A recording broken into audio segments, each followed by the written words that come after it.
Hey everyone, welcome to another episode of Talking Cardboard. I'm John, and today I'm going to do my top games of all time from number 20 down to number 11.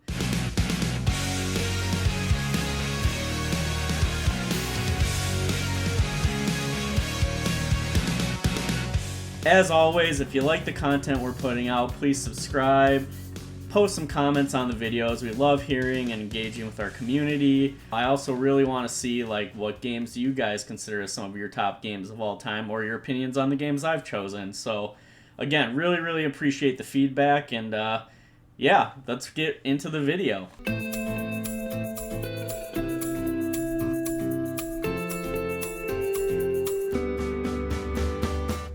Coming in at number 20 is probably one of the first Euro games that we ever played with Cory that he actually introduced to us, and that is Lords of Waterdeep.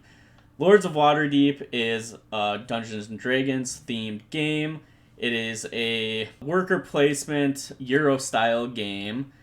Pretty basic. You're taking your agents and you're sending them to different buildings or locations on the board in order to recruit, Dungeons & Dragons themed units that you will then use to complete quests.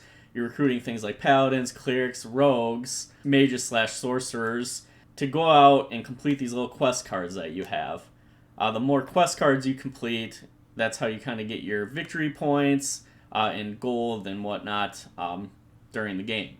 Throughout the course of the game, something that makes this more unique than, say, other Euro placement games is that you're given the opportunity to also build additional buildings that you would then own, that when players go to these tiles, they have to pay you in either money or just let you gain additional resources without sending one of your agents there. I think this is really unique and kind of gives the game a little more of a competitive feel, as there's more interaction among the players other than just trying to go to the spot you want to on the board and lock other people out of it, or trying to carefully, in all Euro games, you're trying to carefully manage where do you want to send your agents, get the most bang for their buck, and two, what order do you want to do this in? Because obviously, like I said, other players, once they go to the buildings or locations on the board, kind of block you out from then getting the benefits from that space. So if you're working towards a quest that requires mages or paladins, if someone goes there early on and they're working towards kind of the same goal, they can block you out. You can't get that resource. Now maybe you're behind a turn trying to complete that quest and you're doing imperfect actions to kind of catch up or at least make some use of your turn. So I find that really intriguing with this game, and like all Euros, it's just that strategy of knowing when to go to a location, how to spend your workers efficiently. One thing I like a lot with the Scoundrels of Skullport expansion that was added onto this is the introduction of corruption. There are certain spots on the board that you can go, like the Skullport, and it allows you to take corruption in order to take a more powerful action. Unfortunately, at the end of the game, the corruption actually counts against your total score. However, and this is the part I really like, there are intrigue cards, quests, and lords that let you take those corruption counters and actually have them count in a positive way for you. So again, very interesting mechanic, and the corruption value actually changes over the course of the game based on how much corruptions the players have taken during the game. So, I think it's like pools of 3 to 5 corruption that are in these tiers, where it goes from -1 point to -3 points. Well, now if people have taken 9 corruption, all of a sudden you're sitting at -5 to 10 points for each corruption token you have. So I think it's a really cool mechanic that added a ton of depth onto an already fantastic game. Yeah, and that's Lords of Waterdeep.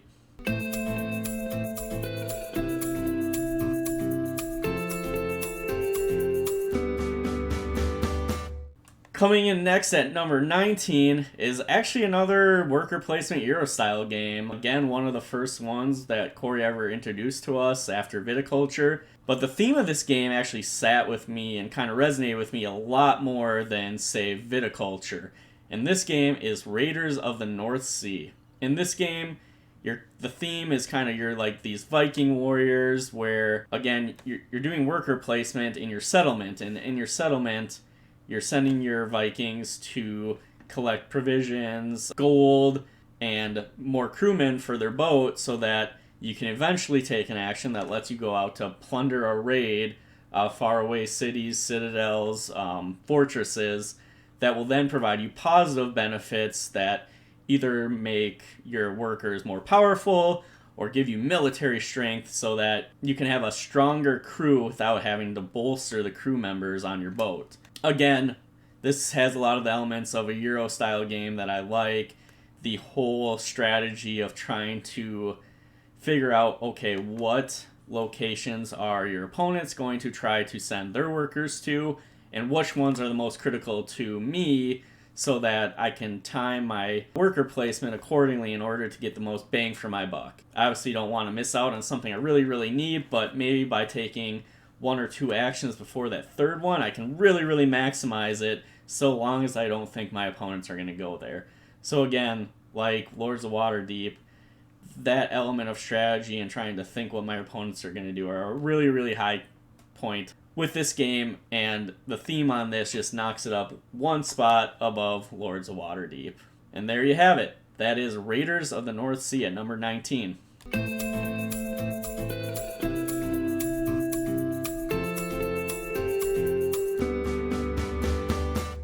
Coming in next at number 18 is actually a small little party card game that's really easy to teach, fun to play, not overly complicated, but also a lot of strategy with the way you can combo cards and build out your hand in order to maximize the points you have.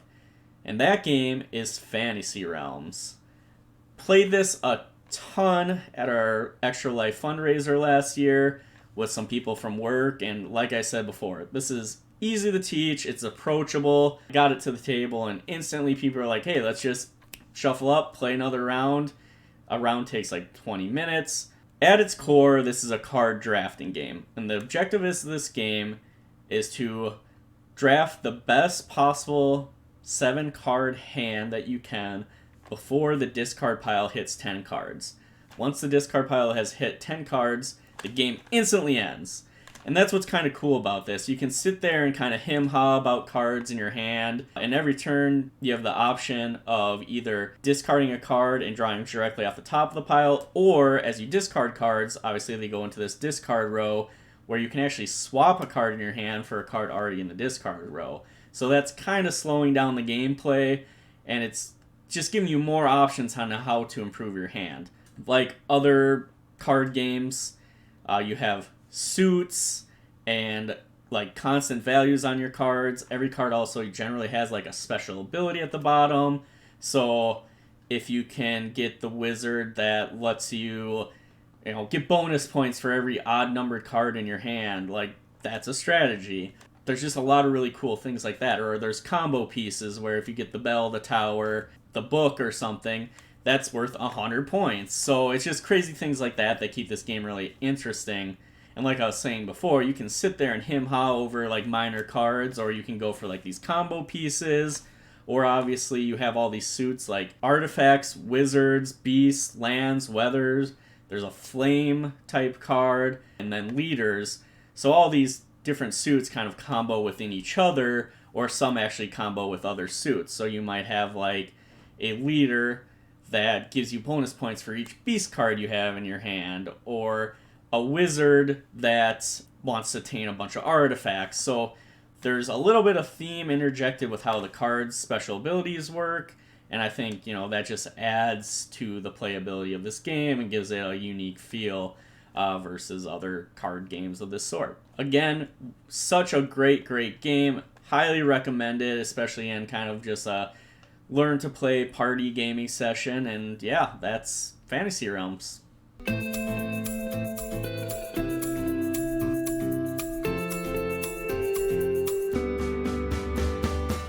Coming in at number 17 is actually a very staple game to our gaming group, and that game is Horrified. This is a cooperative action-based game in which you are trying to work together to defeat monsters from either the Universal or American horror motion pictures, essentially. So, for example, from the Universal universe, you have Dracula, the Mummy, Frankenstein and his Bride, the Wolfman, the Invisible Man, and the creature from the Black Lagoon. What makes these creatures so unique is that they're all asymmetrically built with their own mini objectives in order to defeat the monster and remove them from the board. The Mummy, for example, has this like beetle lock mechanism in which you have to go get items and turn it into a certain location on the board, and you're allowed to move these scarabs around the board until you've unlocked the combo in order to defeat the Mummy. Dracula, his little tactic is that he has 4 crypts placed around at the corners of the board, and you have to gather stakes and other weapons and go destroy these coffins, and until you've done so, you actually can't kill Dracula.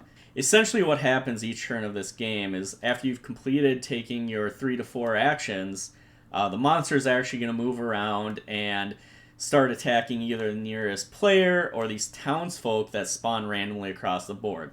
This adds a lot of complexity to the game depending on how many monsters you're playing with, because all said and done, only 10 townsfolk or players can die during the course of the game before you've hit the max fear factor, and the game just instantly ends, you've lost, nothing else can happen. Another cool, unique portion of this game is that all of the player characters are also unique. This ranges from having differing amounts of actions they can each take each turn, or a special ability that the specific player has. I think it's kind of cool. I mean, none of the abilities are like something spectacular. It's a lot of like, you may give a nearby character 2 extra actions this turn by sacrificing one of your own actions, or you're allowed to move townspeople 1 extra space each turn, or just small little things like that that really do come in big as you play the game. So again, a really cool little thing that they added to this game that stacks on top of the strategy that's already required to kind of beat these monsters.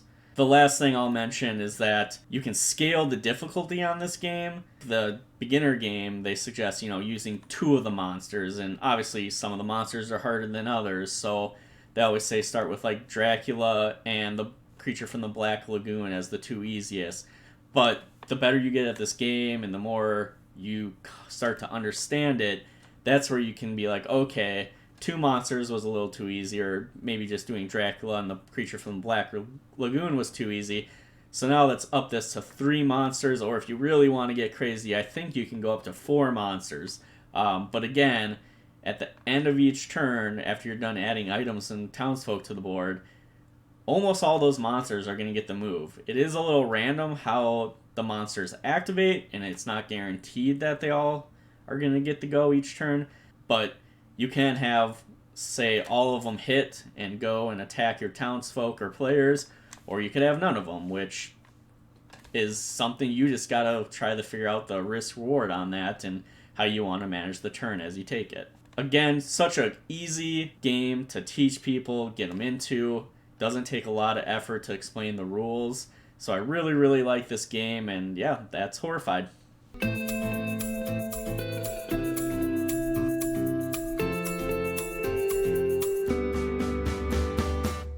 Alright, coming in at number 16 is a game I actually haven't played in a while, but I still enjoy getting it to the table whenever I can. And it's a tile placement game, so even better in my mind. That game is Isle of Skye from Chieftain to King. Like I said, this is a tile placement game with some tile drafting also introduced that really gives it a unique feel versus other tile placement games. In this game, what you're trying to do is score the most amount of victory points based on 4 sets of scoring rounds. Each scoring round has a token above it that is completely interchangeable from game to game, and can range from scoring points for things such as consecutive connected mountains or lakes, or having boats in water locations, or the amount of sheep you have on the board, or connecting your different breweries across the map.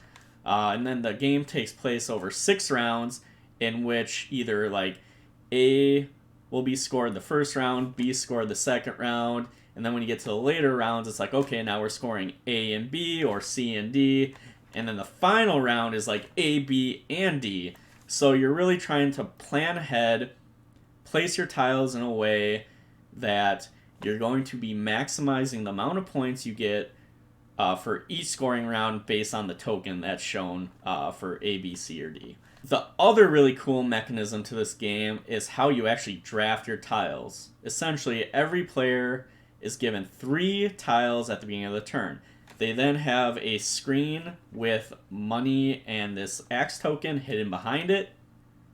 And what you do is you take the axe, and one of the tiles is just going to be discarded. So you put the axe behind that tile. With your money, you now put essentially a sell price on the other 2 tiles. So if there's a tile you think's really good and you want to keep it, you're kind of trying to dictate how much money you put on that, because either someone's going to buy it for you for that much, which is great because money is really hard to come by in the game, or you're going to spend that much money if no one buys it to keep that tile. So you're doing, again, like a risk-reward type analysis on, all right, I don't really want this tile, but I think it will sell to player X because they're clearly going for sheep, so I'm going to put 5 gold on that one, and you're really hoping they buy it.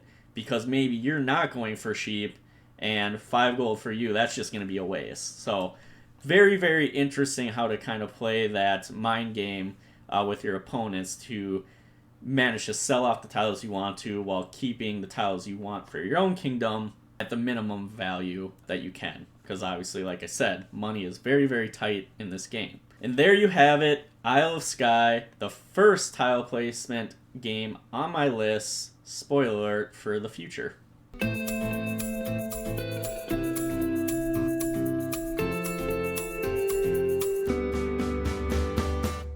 Alright, coming in at number 15 is actually a game that was a lot higher on my list last year, but was actually usurped by another game in the same vein. And that game is Clank in Space, a deck building game. As the name of this game alludes to, this is at its core a deck building game.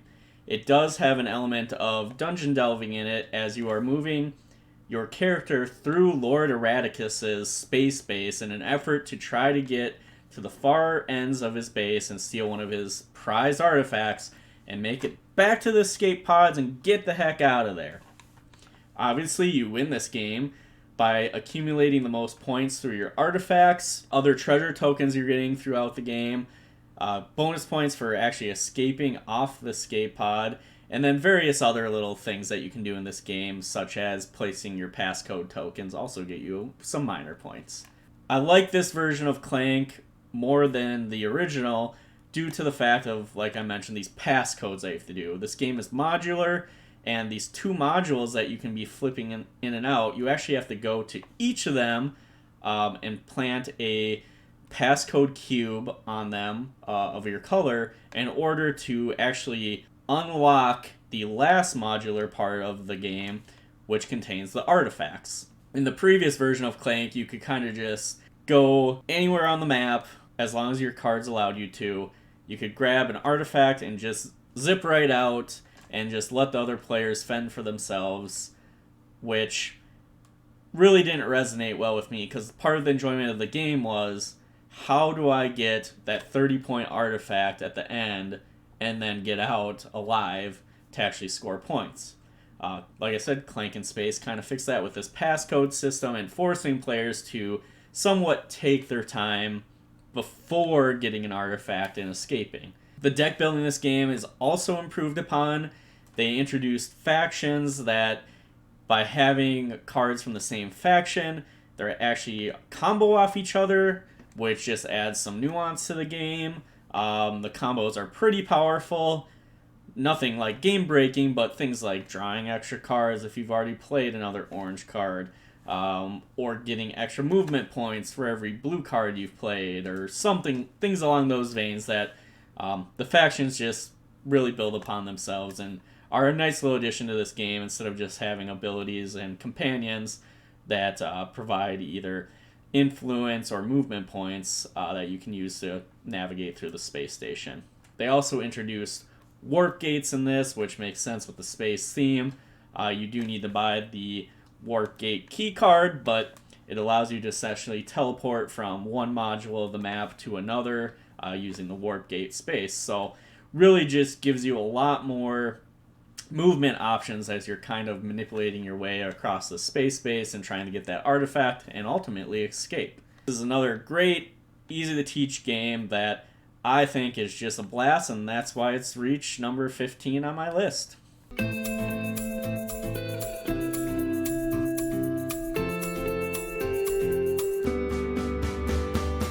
Coming in at 14 is actually a 2-player tactical combat game, and that game is Skulk Hollow. This game instantly resonated with me. It brought to mind images of the PlayStation 2 games like Icarus or Shadows of the Colossus is really what I picture when I play this game, because the theme of this game is one player takes on the role of the Foxen Kingdom, which has all these archers, foot soldiers, jesters, kind of all these typical kingdom characters, and the other player is taking on the role of a guardian.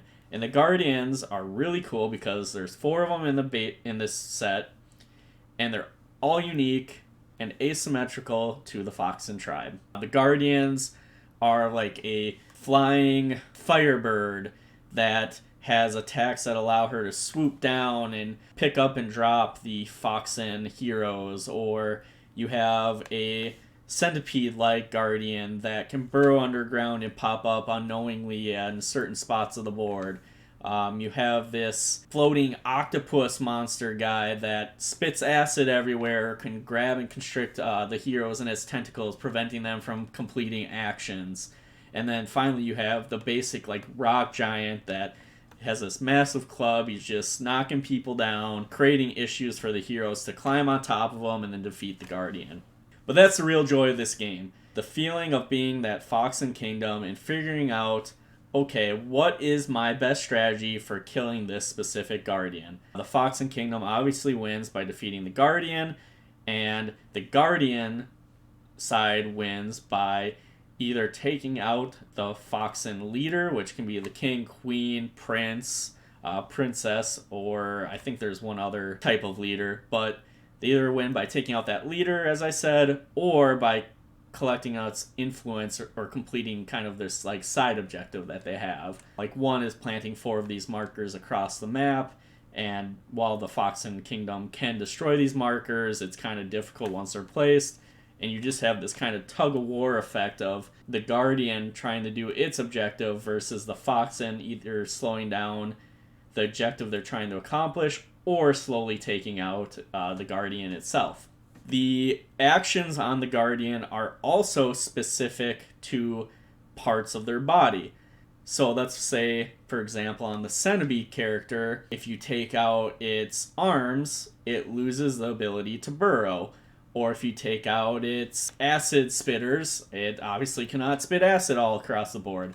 So that mechanic, I think, is really cool because it does allow you to focus in on a strategy of, okay, I need to take out the acid first, then maybe the tentacles, because, I don't want this thing burrowing around and popping up in random places. I want to just know where it is, take it out, and then finally maybe you take out the head or the other parts of the body that aren't adding as much value to what the Guardian's trying to do. And vice versa, the Guardian's trying to figure out, okay, how do I protect myself from losing these parts of my body so I can keep these abilities alive and active and actually make use of the cards in my hand. This game has a ton of replayability. It's got a lot of in-depth strategy, and even though I've played this, a dozen or 2 times, I still feel like I'm learning something new every time I play this game, and that's why it's just gone so far high up in my list. Favorite games of all time.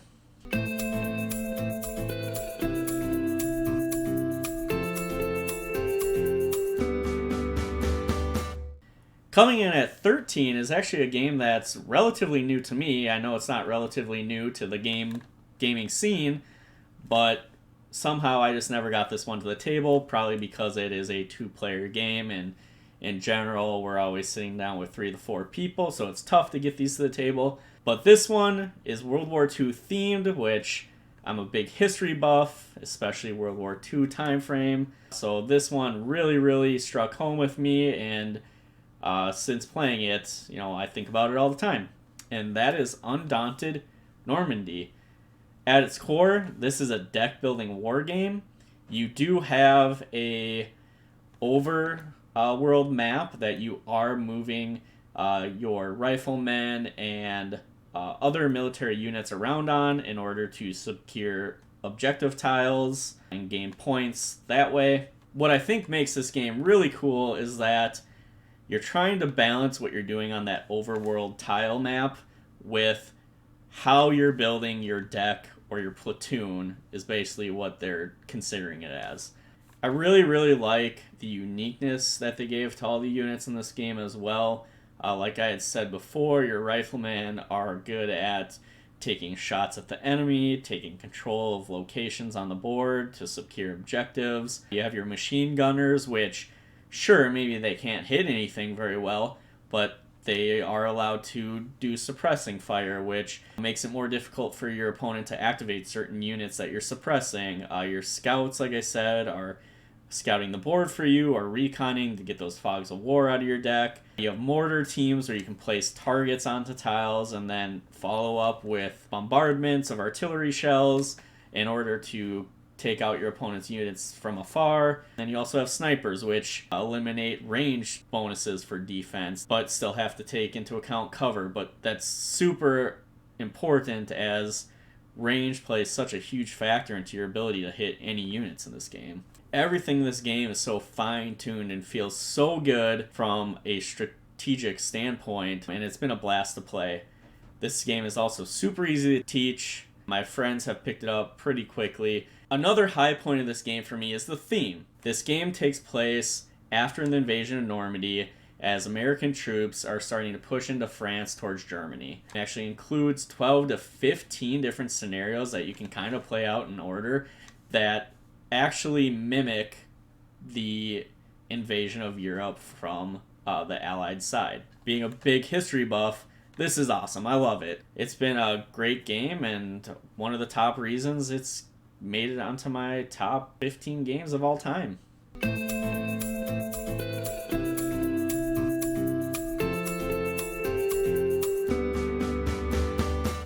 All right, coming in at number 12 is another great game that is a big hit with our gaming group, and that game is Stockpile. Stockpile is a market manipulation, hidden information game at its heart. Every turn, each player gets to know how the value of one company out of 5 in the game is going to change at the end of the round. The objective of this game is to come out ahead with the most money by the end of 5 to 6 rounds, depending on player count. To do this, you're trying to play each turn to guess how each company's value is going to change and how to make the most of the hidden information you have. To do this, players are going to be making stockpiles at the bottom of the board that will then be bid on by each player. So everyone will end up with one of these stockpiles. And the stockpiles can contain a variety of things. And this is where it gets a little complicated, because as the stockpiles are built, some of the cards in the stockpile can be face up or face down, which adds another hidden information element to this game that players really need to navigate around in order to maximize the value of the stockpiles they're buying. Some of the negative cards that can be in a stockpile are like trading fees, which are going to cost you a couple $1,000s, or taxes. The more taxes cards you get, the more you have to pay at the end of the game once all the rounds have been completed, which can be a pretty big negative. The positives on the other side are you're getting shares in different stocks, which then you can buy or sell or split depending on what values come up on the dice. You're getting commodities, which you can create sets of commodities in order to get money at the end of the game, similar to how taxes work. The more varied commodities you have, the more money you're going to get. And then you can actually get trading fees that are positive, are essentially dividends. So these stockpiles can have a lot of stuff in them. Obviously, getting the stocks that you know are going to go up in price is the most beneficial strategy, but trying to maximize what you're getting in general is kind of the name of the game, right? And like real life, it mimics the stock market. The combination of the uniqueness of the player abilities, the hidden information, and how the stockpiles are put together really create a lot of depth and strategy to this game that I really enjoy. Big time risk-reward type game. Really like it. Great for teaching new people or getting people into the hobby of board gaming, I think. It's a very simple game, and it's still number 12 on my list, so clearly holding strong and something I enjoy playing.